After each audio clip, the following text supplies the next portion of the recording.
Hello friends, मैं जमाल और Android tutorial series में हम काम कर रहे थे एपीआईज़ के ऊपर।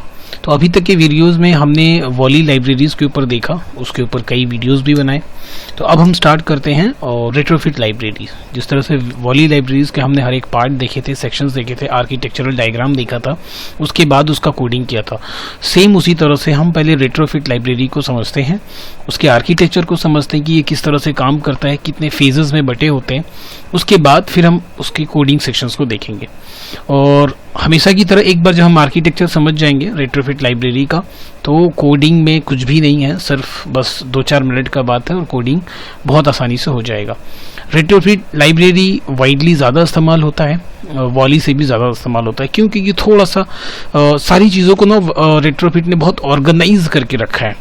तो अगर आप उसका एक ऑर्गेनाइजेशनल स्ट्रक्चर एक बार आप समझ गए तो आपको रेट्रोफिट लाइब्रेरी कहीं ज़्यादा आसान लगेगी। इस वीडियो को देखने से पहले बहुत सारे स्टूडेंट्स ने रेट्रोफिट लाइब्रेरी ज़रूर पढ़ा होगा या फिर ज़रूर कोई वीडियो देखा होगा। बट जो भी हो, मैं डैम श्योर हूँ कि हाँ, ये वीडियो देखने के बाद जो आर्किटेक्चर है वो आपको बहुत आसान हो जाएगा, बहुत इजी से समझ में आ जाएगा। आपने आई थिंक ज़रूर वीडियोस देखे होंगे रेट्रोफिट के, बट द थिंग इज़ कि स्टिल अभी रेट्रोफिट में आई थिंक कन्फ्यूजन ज़रूर होगा। तो वो जो कन्फ्यूजन है ना, आज वो से अपने ख़त्म करेंगे और एकदम ऐसा कर देंगे कि हाँ, वो बिल्कुल स्ट्रेट लाइन की तरह इजीली आपको समझ में, अच्छा ये तो ऐसा है। उसके बाद रेट्रोफिट लाइब्रेरी आपको कोई भी बोलेगा, बस आप आंख बंद करके कोडिंग करोगे, इट्स माय गारंटी। तो चलिए समझते हैं। तो हमेशा की तरह पहले हम पूरा आर्किटेक्चर देखेंगे कैसे काम करता है। उसके बाद फिर हम एपीआईज़ की तरफ थोड़ा सा समझेंगे, इंट्रोडक्शन जानेंगे एपीआई का, फिर हम वापस कोड की तरफ चले आएंगे। ठीक है, तो ध्यान रखिए कि अपने को करना क्या, अपने को करना यही है कि हमारे पास एक डिवाइस है, उस डिवाइस से हमें हमारा जो सर्वर है, यहाँ पे ये हमारे पास एक सर्वर है जो बेसिकली हमारे केस में लोकल होस्ट है, जो कि कुछ भी हो सकता है, कुछ भी इन द सेंस आपका किसी लाइव सर्वर पे भी हो सकता है।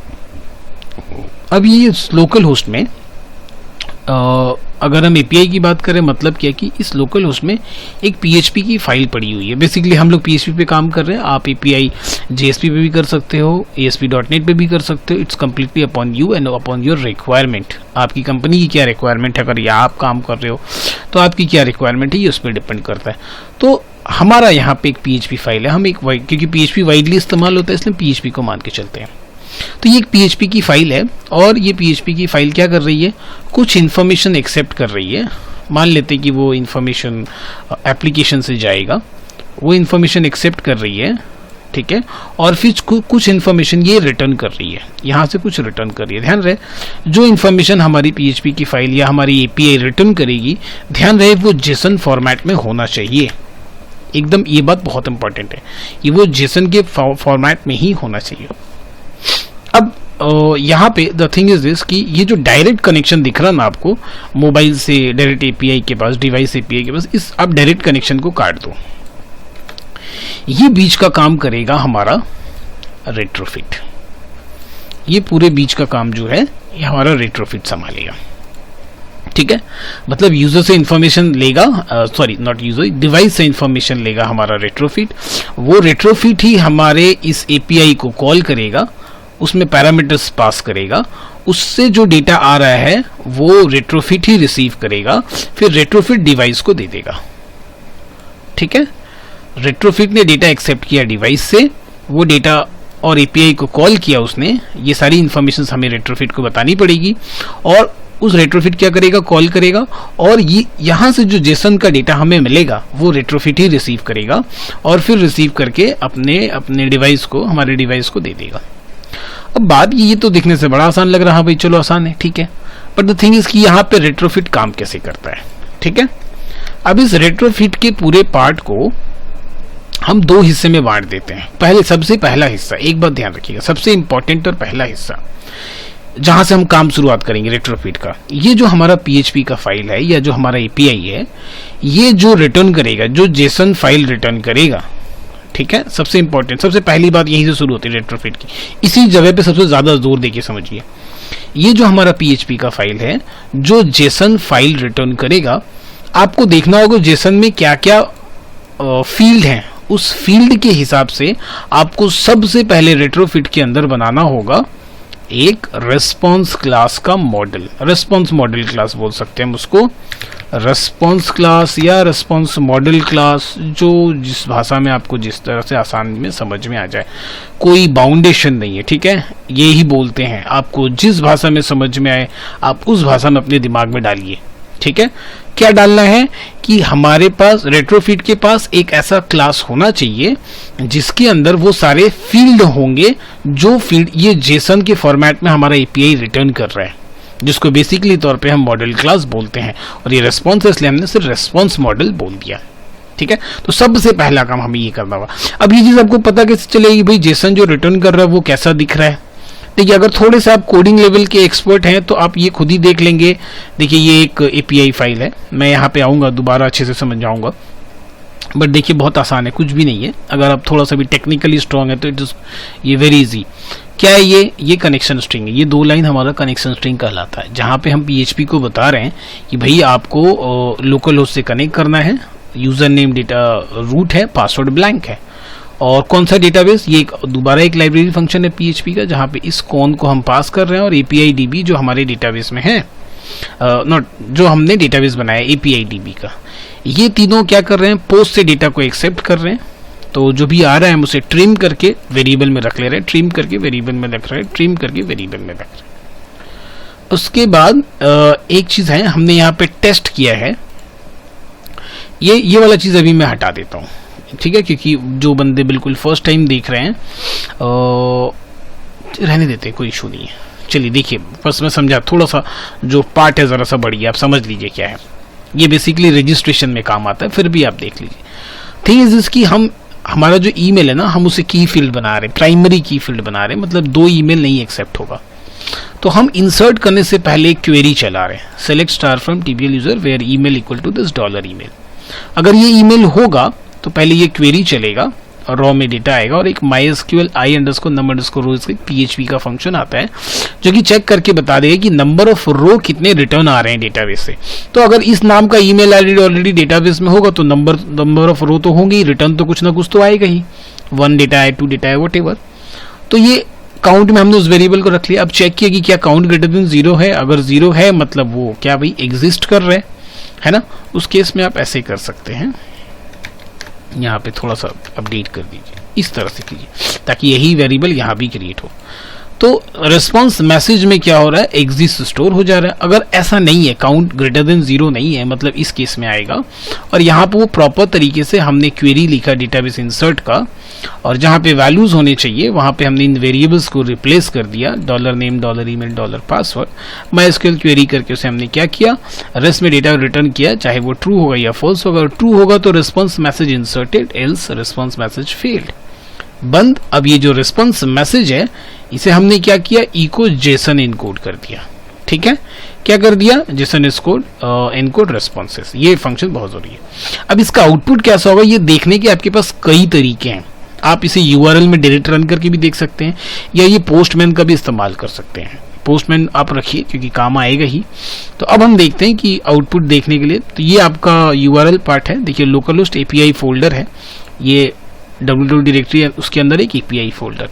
तो यहाँ पे हमने एक फाइल बना रखा है register.php, जो मैंने आपको यहाँ दिखाया। तो पहले ये पाथ यहाँ से आप कॉपी कर लीजिए और पोस्टमैन के अंदर डाल दीजिए, ठीक है। इसको पोस्ट कर दीजिए और यहाँ पे डाल दीजिए, और यहाँ पे कौन सा फाइल को कॉल करना है, register.php को। तो यहाँ हम डाल देते हैं register.php, और मेथड पोस्ट हो गया हमारा। और उसके बाद आ जाते हैं हम बॉडी के अंदर फॉर्म डेटा, ठीक है। यहाँ पे एक चीज देखिए कि क्या क्या डेटा जा रही है, नेम, ईमेल, पासवर्ड। तो यही चीज आप यहाँ से भेज दो। नेम ध्यान रहिए बिल्कुल मैच करना चाहिए, ईमेल एंड पासवर्ड। यहाँ पे आप क्या देते हो, ABC, इसका वैल्यू abc@gmail.com, पासवर्ड 1234, ठीक है। तो इसको ये कॉल करेगा पोस्ट, और जो भी वहां से जो रिटर्न आ रहा है ना, ये जो हमारा दिख रहा है ना फाइल register.php, तो यहाँ से जो रिटर्न आ रहा है ये रिसीव करके आपको दिखा देगा कि आउटपुट कैसा होगा। सेंड पे क्लिक करते हैं तो देखिए क्या दिखा रहा है, जेसन में एक वेरिएबल बना हुआ है मैसेज, उसका वैल्यू है इंसर्टेड। बस इस वेरिएबल से मतलब है, अगर ये 2-4 वेरिएबल होते तो 2-4 का हिसाब से आपको रिस्पॉन्स क्लास बनाना होता। तो इसके हिसाब से रिस्पॉन्स क्लास कैसा बनेगा ये मैं रिस्पॉन्स क्लास बनाते समय आपको दिखाऊंगा। पहले आर्किटेक्चर का पूरा पार्ट समझ लेते हैं। तो ये हो गया हमारा रिस्पॉन्स मॉडल क्लास। तो अगर आप काम कर रहे हैं रेट्रोट्रिब्यूटिव तो सबसे पहला जो फंडामेंटल पार्ट है आपको रिस्पॉन्स मॉडल क्लास बनाना है, चाहे आप वो इंसर्ट कर रहे हैं तो, चाहे आप वो फेच कर रहे हैं तो। इंसर्ट कर रहे हैं तो जो भी आउटपुट आएगा उसका रिस्पॉन्स क्लास बनाइए, फेच कर रहे हैं तो जो रिजल्ट वापस आएगा पूरे को उसका मॉडल क्लास बनाना पड़ेगा, फिर बाद में उसे हम रिसाइकलर व्यू में दिखाएंगे। In the next video we will do that. तो अभी फिलहाल हम क्या कर रहे हैं, सिर्फ और सिर्फ इंसर्शन का काम करते हैं। जो भी आया उसके लिए हमने मॉडल क्लास बना ली। अब नेक्स्ट हमारा काम क्या है, नेक्स्ट हम बनाएंगे, इससे इतना सा बड़ा कर देते हैं जरा सा। देखिए अगर अच्छी सी भाषा में बात करें तो इसको हम बोलते हैं एपीआई इंटरफेस। थोड़ा सा स्टैंडर्ड टर्म में बात करें तो ये हो गया एपीआई इंटरफेसेस। अब आ जाते हैं बिल्कुल जनरल भाषा में, उस सब भाषा में जिनसे हर बच्चों को समझ में आ जाए, जो बहुत डीप नॉलेज रखता है उसे भी, जो हल्का नॉलेज जानता है किसी भी प्रोग्रामिंग को उसे भी समझ में आ जाए। क्या करना है, ये वो फाइल रहेगी, एक ऐसा इंटरफेस बनेगा। ऑब्वियसली आप इंटरफेस जानते होंगे अगर आप जावा से जुड़े हुए हैं तो, नहीं भी जानते तो बस एक बात जान लीजिए कि इंटरफेस क्या करता है, सिर्फ मेथड्स के डिक्लेरेशन को स्टोर करता है, बॉडी नहीं। मेथड के डिक्लेरेशंस को स्टोर करके रखता है कि क्या मेथड हम इस्तेमाल करने वाले हैं, भाई उसका नाम आप यहां रख के बता दीजिए। मेथड का नाम, मेथड क्या रिटर्न करेगा, मेथड क्या पैरामीटर लेगा, बस यही चीजें इंटरफेस में होती हैं। इंटरफेस क्या होता है, मेथड्स डिक्लेरेशन, और डिक्लेरेशन मींस मेथड का नाम, मेथड क्या रिटर्न करेगा, मेथड क्या पैरामीटर से एक्सेप्ट करेगा, बस यही बातें आपको रखनी होती है। तो ये एपीआई इंटरफेस क्या करता है, रेट्रोफिट बोलता है कि आप एक एपीआई इंटरफेस बना लीजिए जिसमें आप उन सारे एपीआईज को मेंशन करके रख दीजिए कि भाई जो आप इस्तेमाल करने वाले, या फिर जो बाद में जिसे आप इस्तेमाल करेंगे उसे भी लाके आप यहां रख लीजिए। ये बिल्कुल ऑर्गेनाइज्ड कर देता है, काम को बिल्कुल आसान और सीधा कर देता है। तो पहले तो हमने एक रिस्पांस मॉडल बना लिया भाई जो रिटर्न आ रहा था इस एपीआई के रेस्पेक्ट में। अब ये एक एपीआई इंटरफेस बनाने बोलता है। ये एपीआई इंटरफेस, ध्यान रहे कि आप बाद में भी कुछ नए एपीआईज ऐड करोगे तब भी आपको इसी एपीआई इंटरफेस के अंदर आके उस एपीआई फंक्शन को डाल देना है। अब एपीआई फंक्शन सिंपल सी बात है, इसको कॉल करने के लिए ये जो पीएचपी का फाइल है ना, ये जो अपना एपीआई का फाइल है, इसको कॉल करने के लिए obviously you need a method. तो जावा क्या करेगा, जावा उस मेथड को कॉल कर देगा और फिर इस मेथड की हेल्प से इसको कॉल कर लिया जाएगा। तो यहां पे ध्यान रहे कि हमें एक मेथड मेंशन करना है, एक मेथड मेंशन करना है कोई भी नाम से, और वो क्या पैरामीटर लेगा। अब ये पैरामीटर क्या है भाई, इसी पैरामीटर्स के अंदर हम यहां से ये जो हमारा डिवाइस है, एंड्रॉयड डिवाइस है, ये जो यूजर से वैल्यू लेगा जो कि हमें इस पीएचपी फाइल के अंदर पास करना है, तो ये जो मेथड है ना ये इसी के अंदर आएगा। ध्यान रहे ये इसी के अंदर आ जाता है, ठीक है। अब ये मेथड रिटर्न भी करेगा। क्या रिटर्न करेगा, ये मेथड एक कॉल टाइप का ऑब्जेक्ट रिटर्न करता है। कॉल जो एक प्रीडिफाइंड रेट्रोफिट का अपना ऑब्जेक्ट है, मैं आपको समझाऊंगा वो क्या है। एक कॉल टाइप का ऑब्जेक्ट रिटर्न करता है, बट ध्यान दे उसका टाइप जो होता है ना, ये जो टाइप है ना, ये वो जो टाइप है ये आपका रिस्पॉन्स का क्लास का टाइप होता है। ये जो आपने रिस्पॉन्स मॉडल बनाया है बिल्कुल उसी का टाइप होगा, तो उसका एक ऑब्जेक्ट रिटर्न हो जाएगा। ताकि क्या होगा, अब इस ऑब्जेक्ट से इसके अंदर के मेथड्स को हम डिस्प्ले गेट और सेट करके देख सकते हैं कि क्या डिस्प्ले हुआ है क्या नहीं हुआ, व्हाटएवर। तो ये हो गया एक एपीआई इंटरफेस जिसके अंदर हमें एक मेथड बनाना है। वो मेथड क्या करेगा, यहां से जो वैल्यू हम पास कर रहे हैं उसको वो रिसीव करेगा और फिर इस पीएचपी फाइल को पास कर देगा। और टाइप क्या है, ये जो आपने रिस्पॉन्स मॉडल बनाया है ये जब रिटर्न करेगा ना तो इसी का एक ऑब्जेक्ट रिटर्न कर देगा, इस रिस्पॉन्स मॉडल का ही एक ऑब्जेक्ट रिटर्न कर देगा। और उस रिस्पॉन्स मॉडल के अंदर हमने कुछ मेथड्स इस्तेमाल किए होंगे जो मैं आपको दिखाऊंगा किस तरह इस्तेमाल करना है। तो दो बातें हो गई, पहला तो हो गया रिस्पॉन्स मॉडल, जो हमें जो भी रिटर्न आएगा उस पीएचपी फाइल से वो हमें बनाना है, उसका एक क्लास हमें बनाना है। दूसरा हमें एक एपीआई इंटरफेस बनाना है। हम और एपीआई जो मेथड है ना ये कोई भी नाम हो सकता है, ध्यान रहे ये मेथड का आप कोई भी नाम रख लो, कोई फर्क नहीं पड़ता है।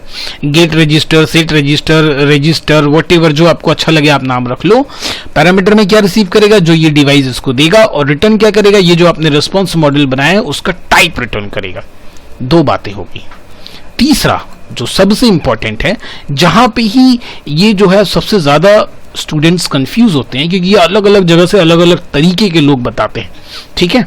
तो हमें ध्यान रहे कि हमें एक स्टैंडर्ड तरीका सीखना है बिल्कुल, जो कि सारे प्रोग्राम पे एप्लीकेबल हो जाए। तो ये जो हम अब बता रहे हैं आपको ना, ये एक ऐसा है कि आप कोई भी प्रोग्राम पे काम करो, अगर रेट्रोफिट कर रहे हो तो ये आप ये ओवरऑल लॉजिक इस्तेमाल करो, ये सब पे एप्लीकेबल हो जाएगा। तो रेट्रोफिट आर्किटेक्चर के अंदर हमने दो बातें सीख ली। सबसे पहले बनाना था रेस्पॉन्स मॉडल, उसके बाद हमने बना दिया एपीआई इंटरफेसेस।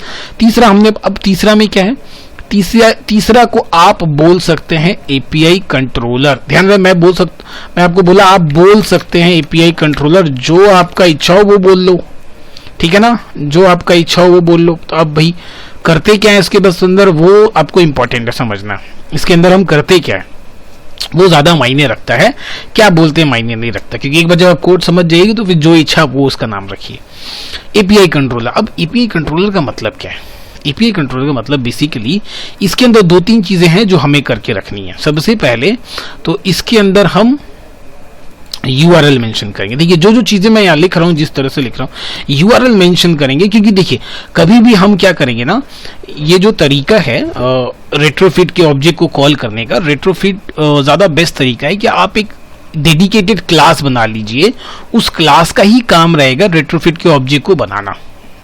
यही एपीआई कंट्रोलर का काम है कि हम रेट्रोफिट के कंट्रोलर ऑब्जेक्ट को बार बार नहीं बनाएंगे, हम एपीआई कंट्रोलर क्लास बना लेते हैं जिसके अंदर जो कुछ भी जरूरी चीजें हैं रेट्रोफिट के ऑब्जेक्ट को बनाने के लिए, वो सारी चीजें हम इसके अंदर रख देते हैं। अब जब हमें रेट्रोफिट को यूज करना होगा, रेट्रोफिट के एपीआई को इस्तेमाल करना होगा, हम अपने इस एपीआई कंट्रोलर का ऑब्जेक्ट बनाएंगे, उस ऑब्जेक्ट के थ्रू सारी चीजों को मैनेज करेंगे, वो मैं आपको दिखाऊंगा। फिलहाल अभी ये जानते हैं कि इस एपीआई कंट्रोलर के अंदर रखना क्या क्या चीज है आपको। सबसे पहले तो यूआरएल आप रख लीजिए। अब क्या होगा कि आपको कोड में कहीं पे भी यूआरएल मेंशन नहीं करना होगा, जब भी जरूरत पड़ेगा आपका यूआरएल तो सेम रहा, एपीआई कंट्रोलर का ऑब्जेक्ट बनाइए, आपको यूआरएल वहीं मिल जाएगा, वहीं से सारी चीजें मैनेज कर लीजिए। दूसरा, यहां पे ही हम रेट्रोफिट के ऑब्जेक्ट को इनिशियलाइज करेंगे। ऑब्जेक्ट को हम क्या करेंगे, इनिशियलाइज करेंगे, ठीक है, कंस्ट्रक्टर के हेल्प से। चलिए तीसरा क्या करेंगे, ये जो हमारा एपीआई कंट्रोलर है ना, इस एपीआई कंट्रोलर का भी ऑब्जेक्ट बनाएंगे, जिसको ज्यादातर लोग एपीआई क्लाइंट भी बोलते हैं, एपीआई कंट्रोलर भी बोलते हैं। तो मान लेते हैं कि इसका हम फिर क्या करेंगे, एपीआई कंट्रोलर का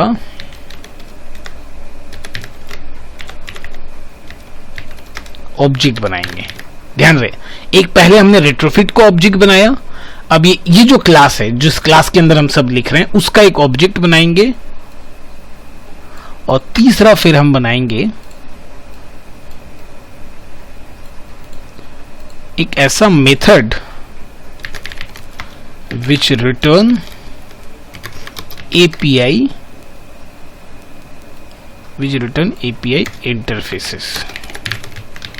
इंटरफेसेस। ठीक है, देखिए तीन बातें हो गई। पहला तो यूआरएल मेंशन कर लीजिए, दूसरा रेट्रोफिट का ऑब्जेक्ट, इसको इस तरह से बाइंड कर देते हैं, हम राउंड कर देते हैं। तो रेट्रोफिट का ऑब्जेक्ट आपको बनाना है, दूसरा इसी क्लास का एपीआई कंट्रोलर का ऑब्जेक्ट हमें बनाना रन टाइम में, और फिर एक ऐसा मेथड बनाना है जो कि इन सारे ये जो एपीआईज है ना, इन सारे का डिटेल्स रिटर्न करेगा। मतलब फिर ये जब बन जाएगा ना, एपीआई कंट्रोलर बन जाएगा, तो अब आपको ये एपीआई इंटरफेसेस को डायरेक्ट एक्सेस नहीं करना होगा, सब कुछ यही करेगा।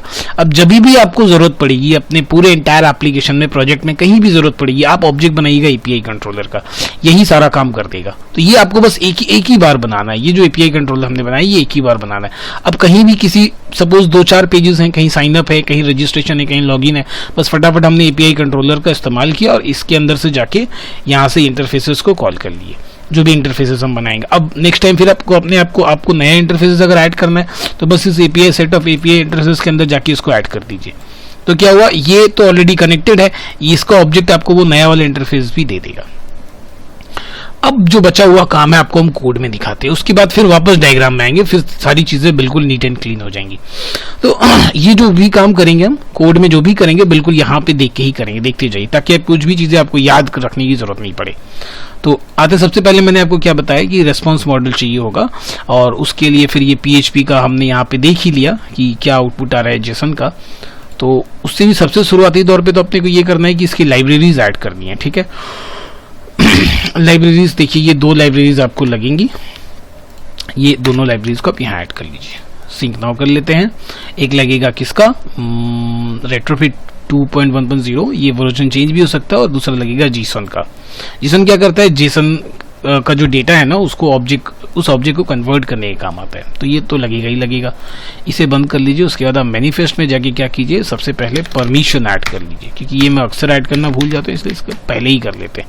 मैनिफेस्ट का काम खत्म, ठीक है। अब देखिए, अब बिल्कुल यहाँ से काम शुरू होता है। तो यहाँ पे हमने देख लिया पोस्टमैन में रिटर्न किया रहा बस एक ही वेरिएबल है, मैसेज नाम का। तो अब देखते हैं कि अगर एक ही वेरिएबल, तो इस हिसाब से हम रिस्पॉन्स मॉडल कैसे बनाते हैं। तो यहाँ पे जाते हैं जावा क्लास में, इसका एक नाम दे देते हैं हम रिस्पॉन्स मॉडल। ध्यान रहे, जो इच्छा हो आपको वो दीजिए, कोई परेशानी वाली बात नहीं है, बस नेमिंग कन्वेंशन का ध्यान रखिएगा। जो इच्छा मतलब नेमिंग कन्वेंशन को तो फॉलो करना ही पड़ेगा आपको। ये वेरिएबल बना लिया इसके अंदर हमने। अब ये जब वेरिएबल बनाया, इसके अंदर आपको क्या क्या चीज़ें देनी पड़ेंगी, बस एक कंस्ट्रक्टर बनाना होगा, ओके कर दीजिए उसको। उसके बाद फिर आपको बनाना पड़ेगा गेटर सेटर मेथड। चलिए आ जाते हैं generate generate getter setter method, okay. Best practice के लिए आप ऑलवेज याद रखिएगा ब्लैंक कंस्ट्रक्टर भी बना लीजिएगा। यहाँ पे जरूरी नहीं है ब्लैंक कंस्ट्रक्टर, बट आप फायरबेस में जब काम करोगे तब तो ब्लैंक कंस्ट्रक्टर बिल्कुल मैंडेटरी होता है। तो रेस्पॉन्स मॉडल का ये वाला काम हो गया ना भाई। चलिए, पहला काम हमने कर लिया। दूसरा काम, अब इसे बंद कर दीजिए। चलिए दूसरा काम आते हैं। दूसरा काम हमें एपीआई इंटरफेस तैयार करना है, जिसके अंदर सारे मेंशंस करने होते हैं जितने एपीआई होते हैं। तो इसी पे राइट क्लिक कीजिए, जावा क्लास में जाइए, इसका नाम हम एपीआई सेट रख देते हैं। ध्यान रखना, मैंने अभी बोला ना, आप कोई भी नाम रखो, कोई फर्क नहीं पड़ता। एपीआई सेट मतलब एक ऐसा क्लास जिसके अंदर सारे एपीआई का डिक्लेरेशंस होगा, कुछ ऐसे तो पता चल रहा ना नाम से, और ये इंटरफेसेस होगा, क्योंकि ये सिर्फ डिक्लेरेशंस सेट कंटेन करेगा और कुछ नहीं। तो हमने इसका नाम एपीआई सेट रखा। अब इसके अंदर क्या होगा, देखिए, इसके अंदर सबसे पहले हम उस एक फंक्शन बनाएंगे। फंक्शन का नाम अपने हिसाब से रख सकते हैं, बट उस फंक्शन के अंदर क्या पैरामीटर यहाँ पे रिसीव हो रहा है, देखिए नेम, ईमेल, पासवर्ड, और क्या हमारा एप्लीकेशन भेजेगा, उन दोनों को मैप कर दिया जाएगा। तो सबसे पहले तो @form URL encoded, उसके बाद फिर @post। यहाँ पे आपको क्या करना है, ये जो फाइल का नाम है register.php, क्योंकि इसका जो पाथ है वो तो यहाँ तक है, ये जो पाथ है ना उसमें हम यहीं तक मेंशन करेंगे, बट एग्जैक्ट फिर उस पाथ तक पहुंचने के बाद जो हमारा एपीआई फाइल का नाम क्या है वो अपने को यहीं पे मेंशन कर देना होता है। तो इसलिए हम यहाँ पे लिखेंगे register.php, और यहाँ पे हमने पोस्ट क्यों इस्तेमाल किया, क्योंकि हमारा जो डेटा जा रहा है वो किसके अंदर जा रहा है, post.php के अंदर जा रहा है, ठीक है।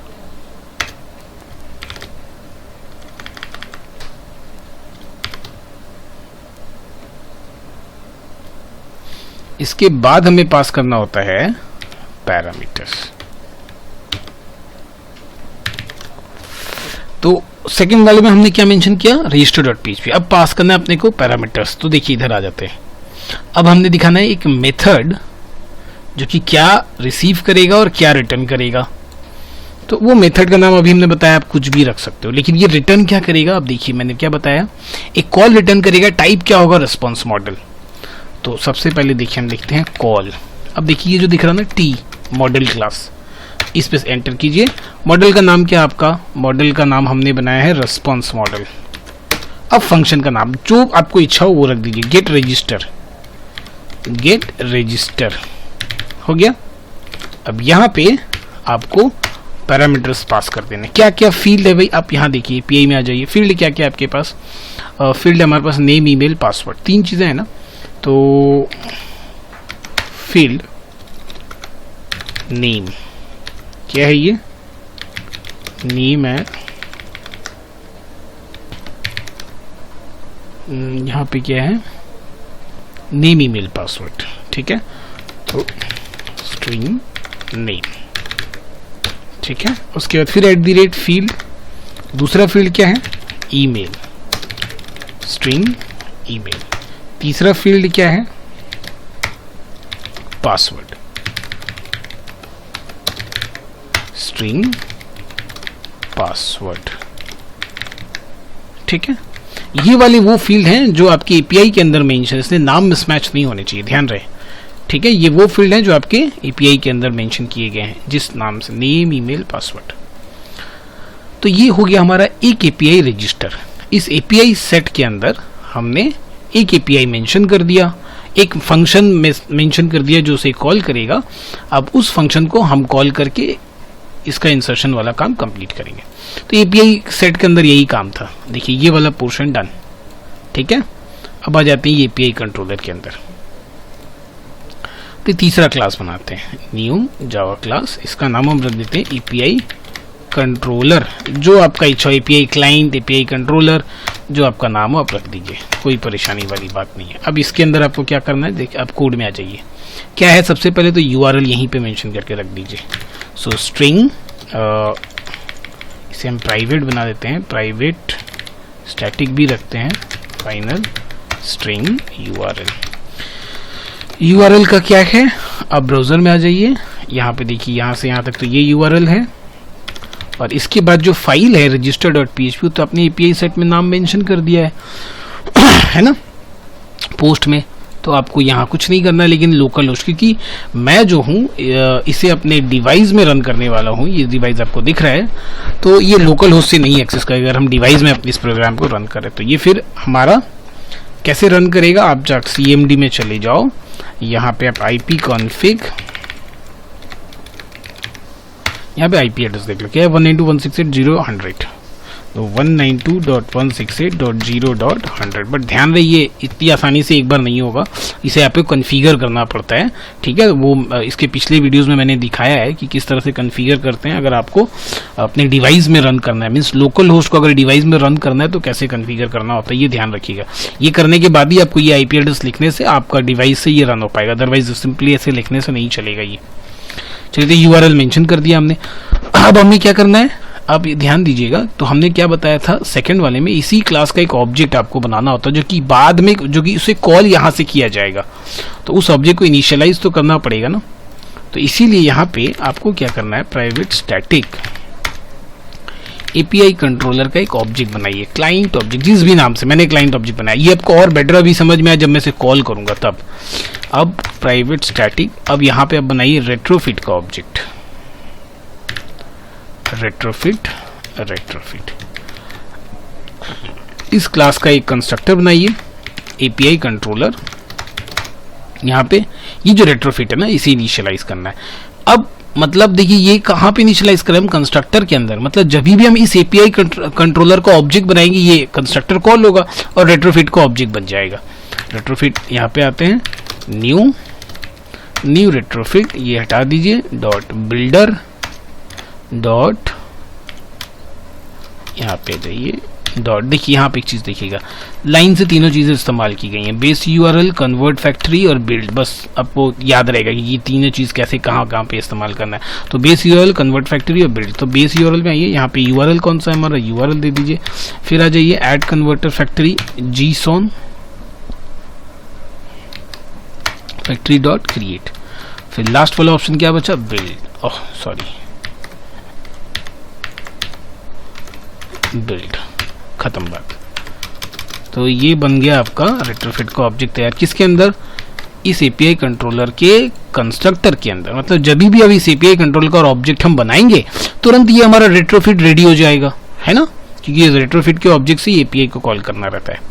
तो अब क्या है कि कंट्रोलर का यही फायदा है कि आपको रेट्रोफिट का ऑब्जेक्ट जब भी चाहिए होगा, आप कंट्रोलर का ऑब्जेक्ट बनाइए, आपका काम हो गया। नेक्स्ट क्या करना है, नेक्स्ट आप फिर आ जाइए, देखिए क्या बोला है मैंने, इसका जो ऑब्जेक्ट, इस क्लास का ऑब्जेक्ट, क्योंकि यहाँ पे हम नहीं बनाएंगे, जहां से भी कॉल करेंगे ना, वो इस एपीआई कंट्रोलर के ऑब्जेक्ट को बनाएगा। और ऑलरेडी बना होगा तो दोबारा नहीं बनाएगा, सिर्फ वो इनिशियलाइज हो जाएगा। तो इसके लिए आपको एक चीज है, ऐसे डायरेक्ट नहीं बना सकते हम यहाँ पे।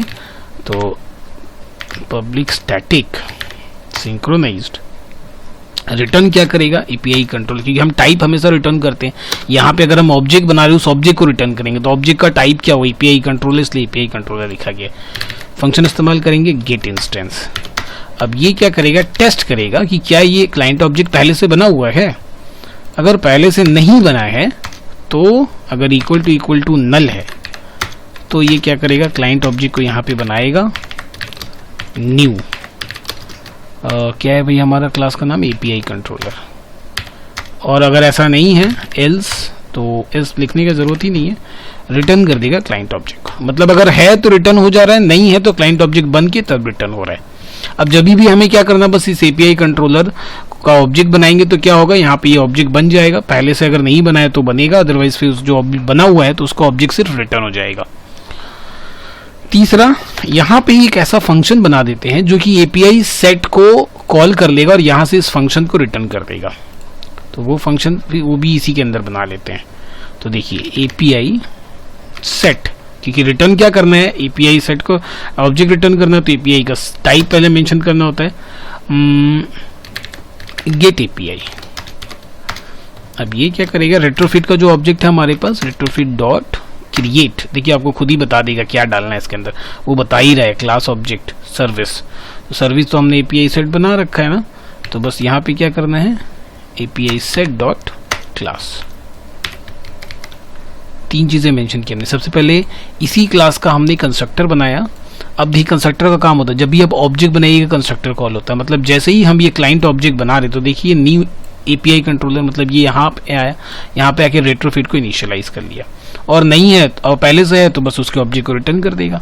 तीसरा, हमने गेट एपीआई बोल के एक फंक्शन बनाया, ये क्या करेगा, जो भी एपीआई का सेट है ना यहाँ पे, इसको रिटर्न कर देगा, ठीक है। और इसको कॉल करेगा, हम उसको कॉल करेंगे इसी से, इस एपीआई कंट्रोलर, एपीआई है ना, इससे, और ये रिटर्न करेगा इसको। सो रिटर्न कंट्रोलर बन गया।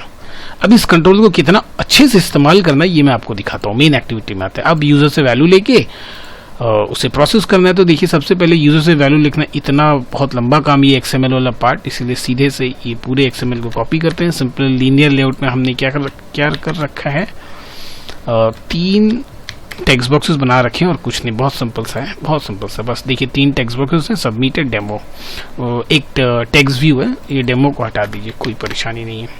मेन एक्टिविटी में आ जाइए। क्या क्या भाई, एडिट टेक्स्ट है हमारे पास, क्या क्या है, name text, email text and password text, ठीक है।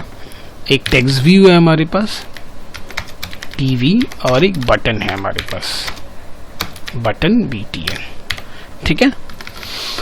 इसके अंदर क्या करते हैं, सबके टाइप कास्टिंग कर लेते हैं। So name text equal to, ये अब जरूरत नहीं है, पहले बहुत मैंडेटरी होता था। सो r.id.name टेक्स्ट, सेम नाम रखा हमने ताकि यहाँ पे अपना टाइम थोड़ा बचा सके। फटाफट हमने क्या किया, कॉपी कर दिया। ईमेल टेक्स्ट और फिर यहाँ पे पासवर्ड टेक्स्ट, यही नाम यहाँ भी जाएगा क्योंकि जो XML के अंदर जो नाम है वही यहाँ भी नाम है, तो थोड़ा सा टाइम बच गया हमारा। So TV equal to the same thing happens here, r.id.tv, button equal to find v by id,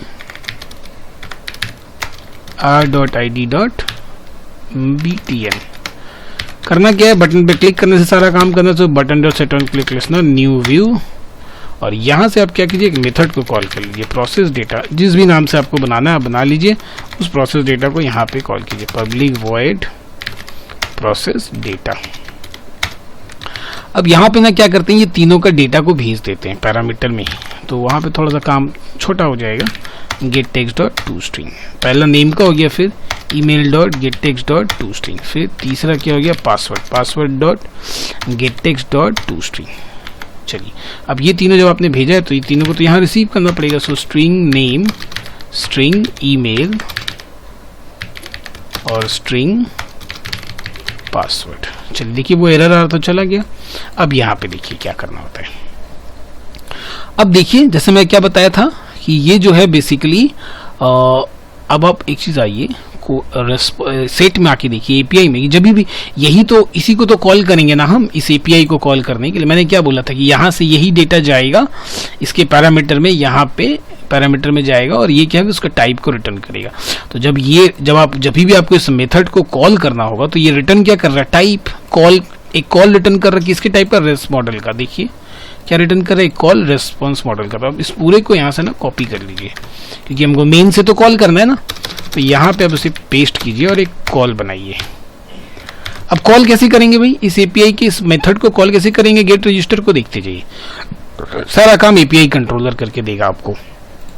तो यहाँ पे आप क्लास का नाम लिखिए क्योंकि सारा कुछ स्टैटिक है। तो देखिए क्लास का नाम हमने लिखा एपीआई कंट्रोलर डॉट, क्या दिया आपको, गेट इंस्टेंस, ऑब्जेक्ट बनाने का दिया। तो अगर आप फर्स्ट टाइम कॉल कर रहे हैं तो एक नया ऑब्जेक्ट बन के आपको मिलेगा, सेकंड टाइम कॉल करें तो जो बना हुआ ऑब्जेक्ट तो पहले से है वो आपको रिटर्न कर देगा। तो चलिए गेट इंस्टेंस कॉल किए, उसके बाद डॉट, नेक्स्ट क्या दिया आपको, देखिए गेट एपीआई नीचे वाला, जस्ट इंस्टेंस क्रिएट करने के बाद। तो जैसे ही हमने ये गेट इंस्टेंस लिखा तो दो फंक्शंस कॉल हुए। पहला तो जो हमने ऑब्जेक्ट नीचे बनाया था वो, और उसके ऊपर जो हम कंस्ट्रक्टर बनाए थे, जो ऑब्जेक्ट बना तो कंस्ट्रक्टर भी बना। आ जाइए यहाँ देखिए ये वाला पहले कॉल हुआ, जैसे हमने लिखा ना गेट इंस्टेंस, ये कॉल हुआ। अब ये कॉल हुआ तो फर्स्ट टाइम ऑब्जेक्ट क्रिएट हुआ, ऑब्जेक्ट क्रिएट हुआ तो कंस्ट्रक्टर कॉल हुआ, तो रेट्रोफिट का भी बन गया, ये भी बन गया, ये भी बन गया, दोनों काम एक साथ हो गए। नेक्स्ट उसके बाद देखिए आपको ऑप्शन दे दिया क्या, गेट एपीआई। अब ये वाला part get API, get API जैसे ही आप उसको कॉल करोगे गेट एपीआई, उसके बाद आप डॉट दो, देखो आपको क्या दे दिया, गेट रजिस्टर। गेट एपीआई ने खींच लिया किसे, इस एपीआई सेट के अंदर जितने एपीआई मेंशंस किए गए थे सबको दिया। अभी फिलहाल एक ही है, एक दे रहा है आपको। अब आपको इतना सारा बनाने के बाद फायदा ये हुआ, देखिए मैंने आपको क्या बताया, ये बिल्कुल ऑर्गेनाइज्ड है। तो बाद में जब कल को आप एक और एपीआई ऐड करते हो तो बस इस एपीआई इंटरफेस के अंदर जाओ, उस एपीआई को ऐड कर दो, बाकी कहीं कोई चेंजेस नहीं करने, बस अब फिर से ये एपीआई जब इस गेट एपीआई को कॉल करेगा तो ये एपीआई का लिस्टिंग इसके अंदर अपने आप चलाएगा। ठीक है, आपको मैं दिखाता हूं। अज्यूम कर लेते हैं कि एपीआई सेट के अंदर हम एक और कॉल करते हैं, एक और फंक्शन बना लेते हैं। यहाँ पे हम कर देते हैं गेट डेटा। ठीक है, ये कुछ भी हो, डजंट मैटर। तो अब दोबारा आप कॉल कीजिए, देखिए आ गया। मतलब आपको बीच में कहीं कोई छेड़छाड़ी नहीं करना है, एपीआई कंट्रोलर आपने बना लिया, बस काम खत्म। जब भी चाहिए बस उसको ऑब्जेक्ट बनेगी, वो एपीआई सेट के अंदर जाएगा, जितने एपीआई मेंशन सबको उठा के लेके चला आएगा। तो बस अब इसको आप डिलीट कर दीजिए, इसका तो कोई काम है नहीं अभी फिलहाल अपने पास, इसको डिलीट कर देते हैं। अब एक देखिए जैसे ही हम ये बात लिख रहे हैं ना, तो देखिए ये दिखा भी रहा है कि भाई कितने पैरामीटर आपको यहाँ से भेजने हैं। तो कॉल कीजिए और यहाँ से पैरामीटर्स भेज दीजिए। तो क्या क्या भेजने हैं आपको, नेम, ईमेल एंड पासवर्ड, काम खत्म।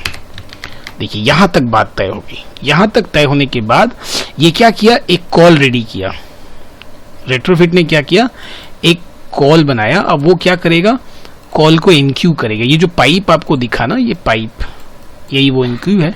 अब उस कॉल को भी क्या करेगा, इस इनक्यू के, इस क्यू के अंदर प्रोसेस कर देगा। इस क्यू के अंदर ऐसे बहुत सारे कॉल पड़े हुए हैं जो एग्जीक्यूट होने के लिए लाइन में पड़े हुए हैं। अब ये आपका कॉल भी इसके अंदर जाके इनक्यू हो गया। अब जब आपका कॉल एग्जीक्यूट हो जाएगा तब यहां से जो रिपोर्ट आएगा उसको एक्सेप्ट करने के लिए दो फंक्शंस आपको बनाने पड़ेंगे। एक फंक्शन होगा भाई सक्सेस रिपोर्ट को डिस्प्ले करेगा, एक फंक्शन क्या करेगा, उसके एरर रिपोर्ट को डिस्प्ले करेगा। तो वो हम कैसे मेंशन करेंगे, देखिए जो हमने ऑब्जेक्ट बनाया call dot MQ new call back, बस। तो देखिए ये आपको दे दिया, एक दे दिया ऑन रेस्पॉन्स, एक दे दिया ऑन फेलियर। तो अगर रेस्पॉन्स मतलब सब कुछ सही होता है तो यहाँ आएगा, फेलियर होता है तो यहाँ आएगा। सब कुछ सही होता है तो हम क्या करते हैं, जो हमने टीवी बनाया है उसके अंदर सेट टेक्स्ट कर देते हैं, ये जो रेस्पॉन्स है डॉट बॉडी। अब देखिए यहीं पे आपको यहाँ पे एक चीज है कि हमने जो रेस्पॉन्स मॉडल बनाया था ना, रेस्पॉन्स मॉडल का एक ऑब्जेक्ट बना लेते हैं ओबीजे, और ये जो रेस्पॉन्स है जो रिटर्न करेगा, ये जो बॉडी है ये क्या रिटर्न किया पता है, ये रेस्पॉन्स मॉडल क्या, रेस्पॉन्स डॉट बॉडी क्या रिटर्न किया पता है, इसका एक ऑब्जेक्ट, रेस्पॉन्स मॉडल का एक ऑब्जेक्ट रिटर्न किया आपको। आप रेस्पॉन्स मॉडल में अगर आओगे तो एक चीज देखो, रेस्पॉन्स मॉडल के अंदर क्या है, गेट मैसेज, सेट मैसेज। तो ये गेट मैसेज उसने क्या किया, सेट मैसेज का इस्तेमाल करके इस वेरिएबल के अंदर अपना रिजल्ट को सेव कर दिया। आपको क्या करना है, अब इस गेट मैसेज का इस्तेमाल करके इसके अंदर का डेटा खींच लेना है। तो हमने क्या किया, जो रिटर्न आया उसको इस ऑब्जेक्ट के अंदर सेव कर लिया। अब देखिए क्या करते हैं हम क्या करते हैं, TV dot set text obj dot gate message. उसने सेट मैसेज इस्तेमाल करके मैसेज के अंदर वेरिएबल आउटपुट को स्टोर किया, जो कि आपका इस देखिए यहाँ पे देखिए रेस्पॉन्स इंसर्टेड, ये या फेलियर जो भी हो, उसने इस इंसर्टेड को सेट मैसेज का इस्तेमाल करके आपके रेस्पॉन्स मॉडल का सेट मैसेज को इस्तेमाल करके इनिशियलाइज कर लिया। आपको क्या बोला गया, आप भाई गेट मैसेज का इस्तेमाल करके उसको टान लो और जहां दिखाना है दिखाओ। हमने टीवी सेटर्स के अंदर दिखा दिया। अब नेम टेक्स्ट डॉट, इसे हम क्या करते हैं, ब्लैंक कर देते हैं इन सारे लोगों को, नेम को, ईमेल को, पासवर्ड को, है ना। तो ईमेल टेक्स्ट को भी ब्लैंक कर दिए और पासवर्ड को भी ब्लैंक कर दिए, password text dot set text blank. और यही सारी चीजें हम अगर फेलियर होता है तो उसके अंदर भी रखते हैं। ये वाला नहीं लगेगा इसमें क्योंकि ऑब्जेक्ट तो रिटर्न नहीं हो रहा। और टेक्स्ट टेक्स्ट के अंदर यहाँ पे हम एक मैनुअल मैसेज दे देते हैं कि भाई समथिंग वेंट रॉन्ग, अगर यहाँ आता है मतलब ज़रूर कुछ ना कुछ कोड में गलती है, ठीक है ना। तो देखिए सब कुछ इसके मुताबिक हुआ। रेस्पॉन्स बनाया हमने, एपीआई सेट बनाया हमने, कंट्रोलर बनाया, कंट्रोलर के अंदर जो एक कंस्ट्रक्टर बनाया, फिर इसी क्लास का एक ऑब्जेक्ट बनाएंगे जो कि बाद में इनिशियलाइज होगा, उसको रन टाइम से यहाँ से कॉल करेंगे तब वो जाके इनिशियलाइज होगा। और फिर एक हमें गेट एपीआई का मेथड बना लिया जो अपने क्या करेगा, जितने एपीआई उन सबको इनलिस्ट करके देगा। अब वो सारे बनने के बाद देखिए हमने यहाँ पे जहाँ से कॉल करना है, तो अल्टीमेटली अपना टारगेट क्या है, इस मेथड को कॉल करना है, गेट रजिस्टर को कॉल करना है। ये रिटर्न क्या कर रहा है, एक कॉल रिस्पॉन्स मॉडल टाइप का एक कॉल रिटर्न कर रहा है। तो देखिए पहले हमने क्या बनाया, एक कॉल रिस्पॉन्स मॉडल, उसका एक ऑब्जेक्ट। अब उस मेथड को कॉल करना है तो हम किसके थ्रू जाएंगे, कंट्रोलर के थ्रू। तो एपीआई कंट्रोलर क्लास का नाम लिखा, डॉट गेट इंस्टेंस ऑब्जेक्ट बन गया, डॉट गेट एपीआई। ये गेट एपीआई क्या करके हमको एनलिस्ट करके दे देगा जितने एपीआई सेट हैं। तो उसके बाद हमने उसे सेलेक्ट कर लिया, पैरामीटर पास कर दिया। अब इसका जो रिजल्ट आएगा और एनक्यू करके उसको एनक्यू किया इस कॉल को। फिर दो मेथड अपने को इंप्लीमेंट करने हैं, रेस्पॉन्स और फेलियर। रेस्पॉन्स में सक्सेस रिजल्ट आता है, फेलियर में फेलियर। सक्सेस को डिस्प्ले कर दिया, फेलियर को डिस्प्ले कर दिया, काम हो गया खत्म। अब मैं इसको आपको रन करके दिखाता हूँ, ठीक है। चलिए तो उससे भी पहले आ जाते हैं हम हमारा जो ये MySQL है, यहाँ पे देख लेते हैं कुछ डेटा एंट्रीज हैं। इससे हम पहले क्या करते हैं, ऑपरेशन में जाके ट्रंकेट कर देते हैं। ट्रंकेट करके देख लेते हैं कि इसके अंदर कुछ भी है। अब ब्लैंक हो गया ये, ठीक है। अब हम इसको यहाँ से रन करके देखते हैं। देखिए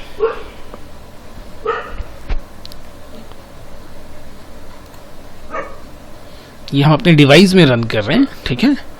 और डिवाइस को हमने यहाँ पे स्क्रीन मिररिंग करके रखा है। तो जैसे ही ये रन होगा फिर हम आपको अपने डिवाइस पे से एंट्री करेंगे, और वो एंट्री कहाँ आना चाहिए, MySQL पे आना चाहिए। तो ग्रेडल बिल्ड हो रहा है, थोड़ा सा टाइम लगेगा फर्स्ट टाइम इंस्टॉल होने में। चलिए हो गया, फटाफट इंस्टॉल भी हो रहा है।